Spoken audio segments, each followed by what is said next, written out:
Welcome, and thank you for joining us today. The USC Family Caregiver Support Center is pleased to provide this educational video for families and relatives who want to learn more about legal and financial planning as they take care of one or more loved ones. Today, we will talk about uncovering some of the myths of Medi-Cal. I'm Jenny Peterson, and I will be your host for today's program. I'm here today representing the USC Family Caregiver Support Center, which serves and supports family caregivers as they navigate through their caregiving journey. The center provides services such as information and referral, support groups, evidence-based trainings, community education, and much more to family caregivers seeking help. We like to think of ourselves as a valuable lifeline and important resource for family caregivers. Our center is also home to the Los Angeles Caregiver Resource Center, which is part of the California statewide system of 11 caregiver resource centers. Now, if you happened upon this video by chance and you don't know about our center yet, please visit our website at www.fcsc.usc.edu for more information. Better yet, you can even sign up for our program right on our website through the yellow CareNav tab on the right-hand side of the page. We know that family caregivers need support, and our center is here for you. Today's presentation will focus on uncovering some of the common myths of Medi-Cal. Medi-Cal remains a mystery for a lot of people, and it is a major stumbling block for many of our family caregivers. How many of you out there watching this video have suffered through being on hold on the phone for ridiculous amounts of time, only to not get the answers you need when your call finally gets answered? And worse yet, what about if you even receive the wrong answer? Right? That can certainly be very frustrating. With us today is Les Vanderpool from Medi-Cal Regulation Specialists, a private company which helps families navigate the Medi-Cal system. The company was founded in 1996 by Catherine Humphreys, who was a former Medi-Cal eligibility worker when she saw a growing need for affordable and knowledgeable advocacy on behalf of the disabled and senior communities. Mr. Vanderpool is the Director of Operations at Medi-Cal Regulation Specialists, and he's here today to debunk some of the common myths of the Medi-Cal system. Les, welcome and take it away. Hello everybody, my name is Les Vanderpool and I am presenting for Medi-Cal Regulation Specialist. I'd like to first off thank everybody at the LA Caregiver Resource Center for providing this opportunity to share what we believe is our calling to help people navigate the bureaucracy that is Medi-Cal. We will certainly be going into the potential eligibility requirements for Medi-Cal today. We'll talk quickly about some of the programs both at home and in nursing care and in the community, such as the assisted living waiver program. So we'll have a lot to talk about today and we don't have a lot of time. So once again, thank you LACRC, and we'll get started. Okay, everybody grab your pens and take a few notes if you want. I will start off by making sure everybody knows we're not talking about Medicare. You know, Medicare is a health insurance program that's administered through your Social Security Administration program. That's why you see them take a little chunk of your check every month when you get it, and that's for your Medicare premium. Now, of course, a lot of people have health insurance, and sometimes people have a Medicare supplement. So you're going to be covered for the most part when you go to the acute hospital and something happens. And then, of course, if something does happen and you need rehabilitation after that, Medicare is going to cover for a little while. Okay. But the common scenario is, we don't have a crystal ball. So let's go ahead and use everything today will be based around sort of a case study. It's going to be the husband and wife, and essentially we're going to say that the husband is needing care. So he goes into an acute hospital like Memorial Hospital, and he let's just say it's a hip replacement. He needs to go into therapy afterwards. So Medicare is going to cover it for a certain amount of time. But beyond that, let's say that the facility and the doctors say that the husband's not recovering well and that he's going to end up needing to stay in the nursing facility for a long-term stay. That's when Medicare no longer pays. And that's where basically the family has only a couple of options. One is to pay out of their out-of-pocket, out of their savings account, or to call us and to achieve Medi-Cal help, which is going to keep them from basically spending all of their money at $10,000 a month. Their whole savings can be gone very quickly, paying $10,000 a month for the nursing home for the husband. So basically the common scenario is a family will call us while they're still going through, the husband's still going through rehab. We don't have a crystal ball to know how dad's going to react, so we basically start preparing for the worst case scenario, and that is the potential for eligibility for Medi-Cal. All right, so basically, whether dad's able to come home or whether dad's going to stay in a nursing home, there's chances that we can get help for dad both at home and in a nursing home and still have assets for the wife at home. So we're going to talk about different programs today, and the thing that could easily confuse us is that a lot of the different programs have different budgets. And that just means they're going to look at the income differently in the different layers, different levels of care. If we're at home, hypothetically, their Medi-Cal is going to allow a person to have more assets because they're still at home and they're still paying their PG&E bill and they're paying for things. Where if they're the other side of the spectrum in a nursing home, Medi-Cal is not going to allow us to have as much money in income or assets. So we're going to talk about all that today. And when Medi-Cal does look at the potential for eligibility, the first and really the only thing eligibility is based on is what they call countable assets. Now, when I talk about assets, we'll go over income in a little while, but we'll go over that next. But to start off, we're going to talk about assets. And basically, there's two different types of assets two different categories that Medi-Cal will look at your assets. One is where they don't count them, and one is where they count them. So the ones that they're not counting, we're going to call exempt assets. So when Medi-Cal basically is looking at countable assets, they're not going to count exempt assets such as your home, your vehicle, your car, your IRA, pensions, and I understand that crosses over with income, and we'll talk about that more in a bit after we're done talking about assets. So basically, Medi-Cal for a couple is going to allow that couple, if they're both at home and they're needing the long-term care type of care for the husband and he's trying to receive that at home, or if he's in a long-term care facility, Medi-Cal is going to allow $130,000 roughly in countable assets.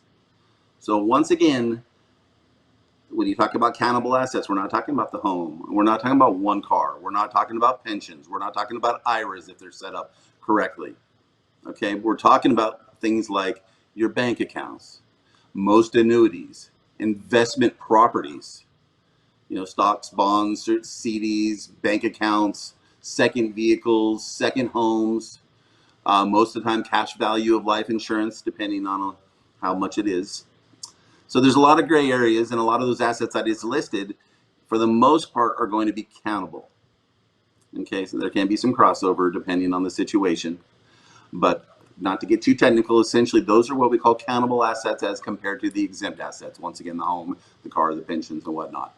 So when Medi-Cal looks at a couple and they're needing long-term care, not just normal care at home, because if a couple at home was just needing like help from in-home support services, the couple would only be allowed to have $2,000 or $3,000, depending on the way they had their bank accounts arranged.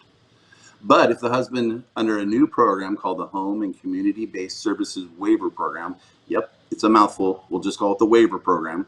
It's a new program that was a part of the Affordable Care Act. Unfortunately, it took Department of Health Services a couple of years to enact the program and offer it to the public. It took a couple of California attorneys who sued DHS to get them to allow us to access this program. So now it is a program that's available. Unfortunately, not a lot of the eligibility workers at Medi-Cal even know about it. They haven't been trained.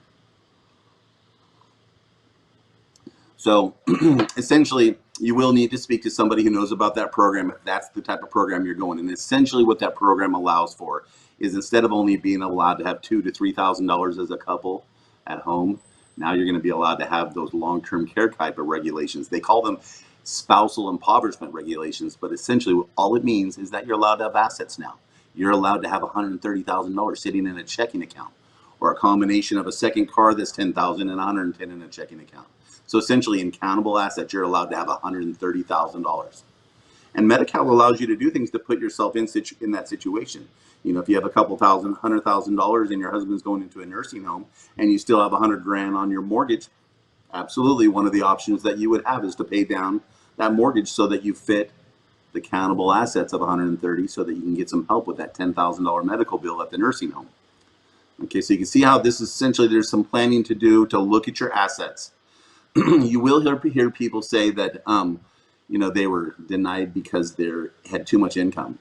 That's a fallacy, and that's wrong. It happens, but it shouldn't happen, because Medi-Cal is only, their Medi-Cal eligibility is only based on your assets, so your accountable assets. But there's still some little things that you have to watch out for. Like, once again, a person who has a home, it's an exempt asset, but there's also an application question that asks a person who's in a nursing home if they intend to return there, if they intend to return home. Most people are going to say, you know, mom or dad's in a nursing home now, they're probably not going to be able to come home.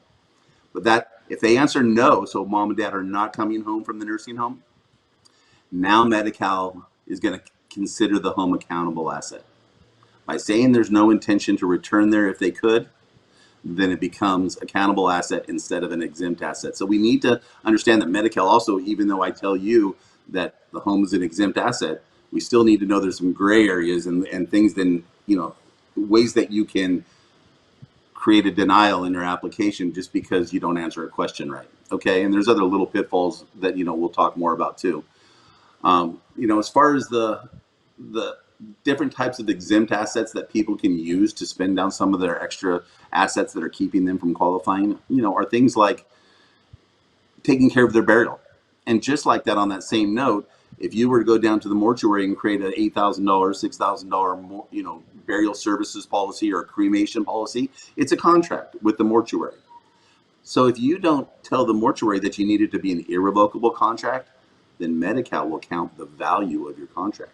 So that $6,000 or $7,000 is going to be a countable asset instead of it being exempt if the family had just created an irrevocable burial policy. So these are, once again, I'm telling you this because these are the types of little pitfalls that can cause people a denial when it really shouldn't. You know, the eligibility worker should say, ma'am, you just need to call your mortuary and have them convert the policy from revocable, where you can get your cash value back from them, to irrevocable, where you can't. So it's no longer a cash value. So it's a zero cash value, which means there's no asset there to count for Medi-Cal. So these are just, once again, letting you know that there are gray areas that, you know, you can still, even if you know how it works, things can go wrong very quickly. And it's too important when you're applying for this. You know, we're talking about dad in a nursing home. That's $10,000 a month. It may take 2 to 3 months to get Medi-Cal to tell you whether you're denied or approved after the application process. So that means you've got sometimes 2 and 3 months worth of nursing homes pending. And if you get denied, that's $30,000 that, you know, now we have a major issue. So we don't want any of these little issues creating a denial when we have a $10,000 medical bill on, you know, that we're hoping Medi-Cal is going to pay for it. Okay. So the exact number that a spouse at home, whether it be the home and community-based waiver program, that you can think of that as like nursing home at home, or whether your husband stays in the nursing home, the amount that the couple is allowed to have together is $132,380. Medi-Cal is going to look at their property together because it's a community property state. After the approval, Medi-Cal gives you 90 days to take the the spouse who's sick, the spouse who needs Medi-Cal help, their name will have to come off of all accounts, except for the one that they get their Social Security in, because here's the thing. They're now looked at like a single person. And a single person who's not married, who's asking Medi-Cal for help, whether it's at home, whether it's in an assisted living, or whether it's in a nursing home, when it comes to countable assets for a single person, they're only allowed $2,000 in countable assets. So you can see there's not a lot that a person who has assets are not, they're not going to get a lot of help unless they spend down their assets a little bit. Now, when we're talking about spend down, once again, there's options that Medi-Cal does penalize a person who transfers countable assets if they're in a nursing home. That's the only time that person gets a penalty for transferring assets, is only if they're in a nursing home. Secondly, the penalty period basically is based on this. The average nursing home stay nowadays is a little over $10,000. Essentially what Medi-Cal does is say, if you gave away $30,000, we're going to take that $10,000 and change and divide it into your gift. Whatever it comes out to evenly, they'll drop the change. So this would be 2-point-something years for a $30,000 gift. It would be a 2-month penalty. And what that penalty essentially is that Medi-Cal will not help you while you're in a nursing home for 2 months. That's what the penalty is. You'll have to pay for those 2 months of nursing home care if you had a 2-month penalty. That's why you'll see a lot of attorneys and ourselves included, and Medi-Cal planners like ourselves. You'll see people do transfers, but they'll do them in smaller increments, because as of right now, a person can gift $10,000 today, and that creates a 1-month penalty. Well, that 1-month penalty is over this month, and you can apply next month. But if I wrote a second check tomorrow for $10,000, that's also a 1-month penalty, but it also serves out concurrently. That's one of the rules that Medi-Cal is going to probably change in their next go around.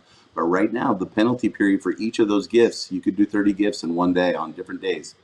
And each one of those is a 1-month penalty. Each one serves out concurrently, which means you're free to apply for Medi-Cal and ask for benefits the following month.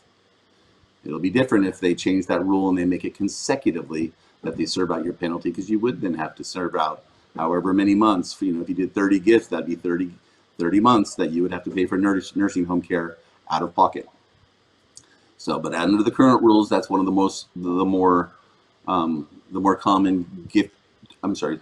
common of the spend down techniques, is to be able to preserve some liquidity and do some transfers, some gift transfers. All right, but there's a lot to that, how you want to do it and how you want to present it to Medi-Cal. Okay, because you do want to create an affidavit and basically say that this is for the past, present, and future care that I give to my mom or dad, that type of thing. It's like a personal care contract. So essentially that would be the assets, once again, so you can see the difference between exempt assets and countable assets. A single person is only allowed $2,000 for any of those levels of care. A married couple who just needs regular care, like in-home support services at home, is going to be allowed to have either $2,000 combined, or they can have separate bank accounts and have $3,000. So essentially, that's how you qualify for Medi-Cal with the assets. Now, after Medi-Cal looks at your assets and says you qualify, that's when Medi-Cal is going to look at our income. Okay, so the income essentially is not going to be, they're going to tell you whether you're approved or not because of your assets. The next step is, okay, what program is this family using? Are they at home? Are they in an assisted living? Or are they in a nursing home? Each one of those levels of care have a different budget. As you can imagine, at home, they're going to allow you to keep more of your monthly income because you're still paying for your own food, your own PG&E, your own rent and mortgages and whatnot. By the time on the opposite end of the scale, if you get to the nursing home, Medi-Cal's paying for everything, they say. So they're not going to allow you to keep a bunch of your income. You're only allowed to keep $35 of your own income. That hasn't changed in the 23 years that I've been helping families and that we've been assisting families. So basically the person who is at home is going to be able to, once again, if there's a couple here and we're looking at incomes, this is where things get a little bit confusing. Okay, so we're going to start looking at, and we'll tie them to a little case study type of thing. So we got a husband and a wife, and they have income. We'll go ahead and use, once again, the husband needs nursing care. All right, so let's say the husband gets $3,000 in monthly income in between Social Security and his pension. Let's just say, just to use round numbers, that his wife only receives $2,000 a month in income between her Social Security, pensions, and whatnot. So there's $5,000 in income. What Medi-Cal says, if the husband needs nursing home level of care, whether it's at home or in a nursing home, that spouse at home is allowed to have $3,260 at least of their monthly income. So in this scenario where she receives $2,000 a month, she will receive an allocation from her husband's income to bring her up to the $3,260. So as you can see, we would take $1,260 of the husband's income and allow the spouse to have that every month. Okay. Now to confuse the situation, let's just change the numbers a little bit. Let's say that she makes $5,000 a month and he makes $3,000 a month. Well, essentially, Medi-Cal sees that the spouse at home is already making that $3,260. So they're going to allow that spouse at home to keep their whole amount. And in this case scenario, it was $5,000 a month. So they're going to be able to, she can keep her own income. It doesn't make it matter if she makes $5,000, $10,000, $15,000 a month. If she's the spouse of a person who needs Medi-Cal, she gets to keep all of her income. The only difference is she doesn't get to keep or have any of her husband's income allocated to her because she's already over that magic level of $3,260. Okay. So a little different on the home and community-based services waiver program, because not only does she get to keep the $3,260, but now husband's not in a nursing home. He's receiving nursing home level of care at home. So what are they going to allow him to keep now instead of just his whopping $35 that he would get in the nursing home? Now he's going to get to keep what essentially a single person gets from what they call the aged and disabled level. And that would be $1,482. So you can see she keeps all of her income. He gets to keep $1,482 of his to help pay for PG&E and his own groceries and his own, the things that go on that you pay for when you live at home. So essentially, if he makes $3,000 in income and he has to pay and he gets to keep $1,482, you can see he's going to get to keep $1,518. That would be his share of cost. All right, so we're going to take a little pause, and you heard me say share of cost. Share of cost just refers to, after looking at the budget, how much a person who is a Medi-Cal recipient has to pay monthly as their portion of the care that they're receiving and the help they're receiving from Medi-Cal. So like in that situation, he would pay around $1,500 a month toward his care. And then let's say it was $6,000 a month for his care. He pays the $1,500, and then Medi-Cal is going to pay the other $4,500 for the $6,000, and they're going to cover the difference. And that's kind of the same in a nursing home. If the spouse is at home, she's going to get to keep her $3,260. If she's making more than the $3,260, she gets to keep that. If she's making under the $3,260, she gets to keep enough of her husband's. She gets it allocated to her to bring her up to the $3,260. But the difference is in the nursing home, he's only going to be able to keep $35 of his own income. So you can see where he'd have a little higher share of cost in a nursing home. But the difference is, once again, he's not paying utilities and for his own food and whatnot. Okay, so that's for a couple. A single person's a little more straightforward. They're only allowed $2,000 in countable assets. So when you talk about whether it be a home care, or whether it be assisted living waiver program, or nursing home, asset-wise, that person is only going to be allowed $2,000. Okay, the difference is the income. Okay, and this is really important. A lot of people who access Medi-Cal, sometimes their income is just a little too much to really be able to use the program efficiently. Instead of it being something that you can go and use for checkups and for preventative care, it ends up being this high share of cost situation where you really only have it there for catastrophic needs. Like if you had a big surgery and you had a share of cost of $1,700 and it was a $5,000 surgery that month, well, then it's going to benefit you. Okay, and a lot of people, once again, they don't understand that share of cost is not something you pay every month. unless you're asking for Medi-Cal to pay for something. It's like a deductible. If you have a $5,000 surgery that month, you'd want to pay your deductible, the $1,700, toward that bill, and then Medi-Cal is going to pay the difference. Okay, a lot of people have a Medi-Cal card in their purse or their wallet, but if they don't use it that month, they don't pay that share of cost. If they're at home and they don't have anything catastrophic, they're just not going to use their Medi-Cal that month to pay for anything. But it's there in case they have that catastrophic situation. But what we want to do is also, if we can, if a person's income allows it, we want to access home programs under what they call the Aged and Disabled program. You'll hear people call it the A&D program. Okay, and right now for an individual, once again I noted that it's $1,482 a month. That a person who has income over $1,482 is on its face not going to be allowed to have a zero share of cost because their income's too much. Now remember that $1,482 also, that's after you deduct your health insurance premiums. And that's one of the things that we point people in the right direction, even if we're not they're not hiring us. We'll a lot of times find out their income's just a little high for that Aged and Disabled program. So we'll advise them to go and maybe get a little bit better premium, a little higher premium for their health insurance, or we'll have them go and get a prescription policy, or maybe something for their eyeglasses or dental or hearing, just something basically that has a monthly premium, so we can use that to reduce that countable income to bring them to those deductions. If we can pay to, just enough to bring you down below the $1,482, then you have a zero share of cost for the Aged and Disabled program, which allows you to have in-home support services. You can do adult daycare. You've got basically access to all the Medi-Cal programs without paying a dollar to have those programs. Now that for a couple at home who are both looking for Medi-Cal would be $2,004. Okay, that's if they're both applying for Medi-Cal and they both needed help, once again, with the in-home support services. And it's not, I don't know if I have enough time to go too deep into the different programs and what they cover, but you could think of it this way. In-home support services is like that first level of care, like when a person's first needing care at home.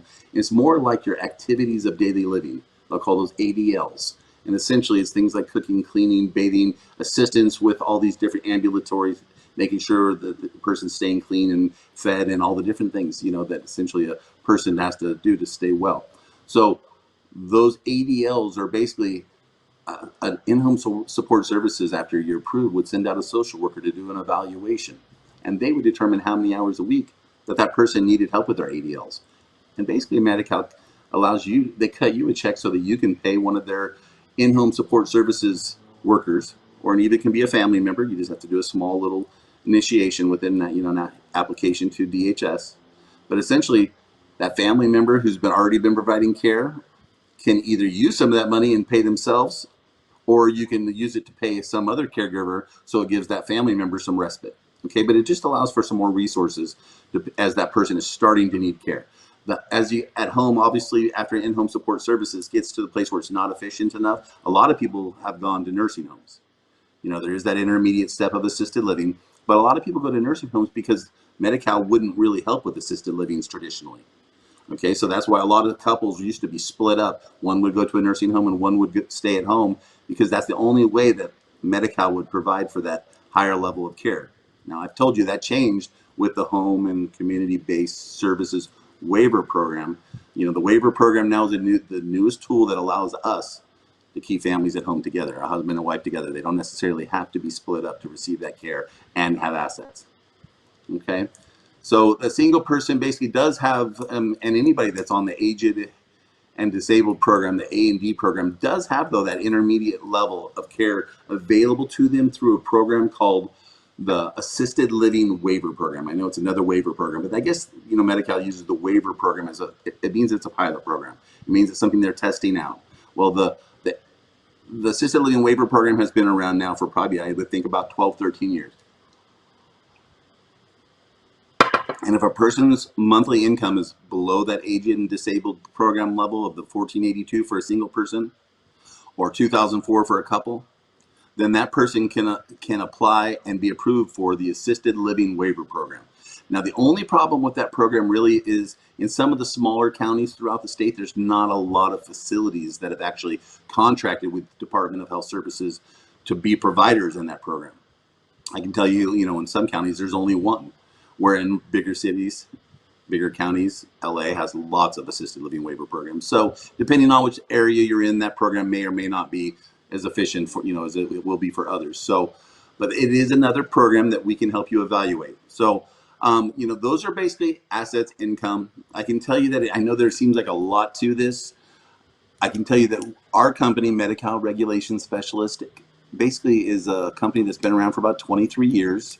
The owner of the company, her name is Catherine Humphreys, and she is a former Medi-Cal eligibility worker. She saw how hard it was for families that were going through this bureaucracy and trying to navigate. Essentially, at the same time, they're trying to acclimate their mom or dad into a nursing home. They're going from the hospital and now they're in the nursing home, and they don't even know where to start. And a lot of times dragging their feet will cost them $10,000 for that first month.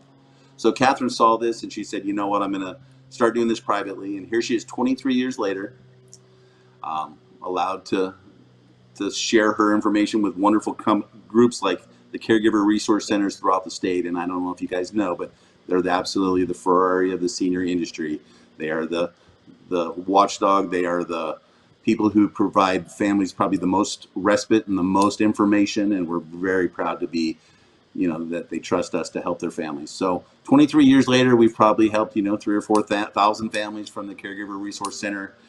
And the way we start our process is you give us a call and you let us know a little bit about what's going on. Once we hear things like, we're needing nursing care, or we have Alzheimer's, or there's certain things, it's probably best to do the consultation. Now that consultation does have a $95 fee. We've kept that cost the same for 23 years.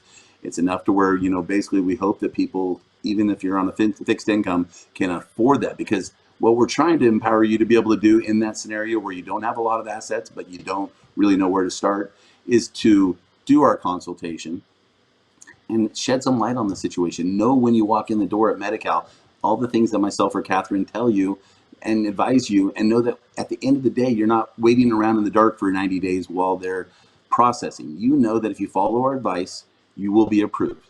In 23 years, we've never had a family denied for Medi-Cal.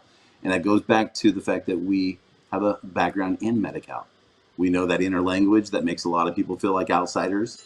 And when the people who work at Medi-Cal hear us speaking that inner language, they get things done for us. I mean, like I said, Catherine's never been denied. Not one of her families in 23 years has ever been denied for Medi-Cal. And we're very proud to be able to say that. So we do that consultation. And one of the ways we make the consultation very efficient is we do it over the phone. And one of the reasons that's really nice is because we know all too often one caregiver becomes the care manager for mom or dad. And, sometimes they have to end up being second guessed by other siblings, other people in the family. And one of the things we like to do is get everybody involved in that consultation. It doesn't matter where they're at in the country. We can use our conference center and put as many people on the line together so that at the end of that consultation, people can ask us questions directly, Catherine or I, direct questions. And by the time they hang up, the family's going to know what their options are, what, the planning portions of it, what it's going to take to do the actual application portion of it. They'll have the option of having our help. We don't call our families back after our consultations. We do let you take the information we give you. And if you feel like rolling up your sleeves and doing this, then you go down to Medi-Cal and we hope it helps you. If families want, our services are somewhere between probably $2,000 and $3,000 to make sure you're never, ever paying that $10,000 a month. All right, we're going to make sure that when Medicare stops paying for rehab, that we have a smooth transition into Medi-Cal, so that, once again, our job is to keep that well spouse at home from being impoverished. The actual regulations at Medi-Cal are called spousal impoverishment regulations. These regulations that allow for a person to have $130,000. See, that's not a traditional Medi-Cal program. Most programs, you're only allowed to have $2,000. So it really, in a way, is kind of a welfare program. But now when it comes to the spouse, and we're talking about nursing home care and long-term care, that's when we're talking about spousal impoverishment regulations. And I think they're very important because, one, our husband now who's in a nursing home, his wife at home still has probably 10, 15 years life expectancy. If we're asking her to pay $10,000 a month for her husband's care, and let's say it's Alzheimer's, and that's 3 or 4 years worth of care, now we're asking her to live for the last 10 years of her life without anything. So she's impoverished. She's living with her adult children. And that is how we started this company. Catherine had that exact scenario. Our person had called Medi-Cal and asked for some advice for her husband who's in a nursing home. And they told her on the phone at Medi-Cal, without asking if, all the right questions first, they told her that she's not allowed to have a home. So she sold her home, used that $300,000 on her husband's nursing home care. And 3.5 years later, she came back to Medi-Cal and went to apply knowing what they had told her before, that she had to be below $2,000. Well, they didn't even ask her if she was a couple. She would have been allowed at that point to have, the equivalent of, what is this, $130,000 now. At that point, it was like $98,000. But she wasn't told that. She was told at Medi-Cal by people who usually are training at Medi-Cal, who answer phones, that she was only allowed to have $2,000. They didn't ask her if she was married and if her husband was in long-term care, because that changes everything. It's not a welfare program. It's an impoverishment program. You're allowed to have your home. You're allowed to have your car. You're allowed to have pensions and IRAs. You're also allowed $130,000 in countable assets. So those are just, broad strokes. There's lots more to this. Like, we need to make sure we protect the home from Medi-Cal recovery.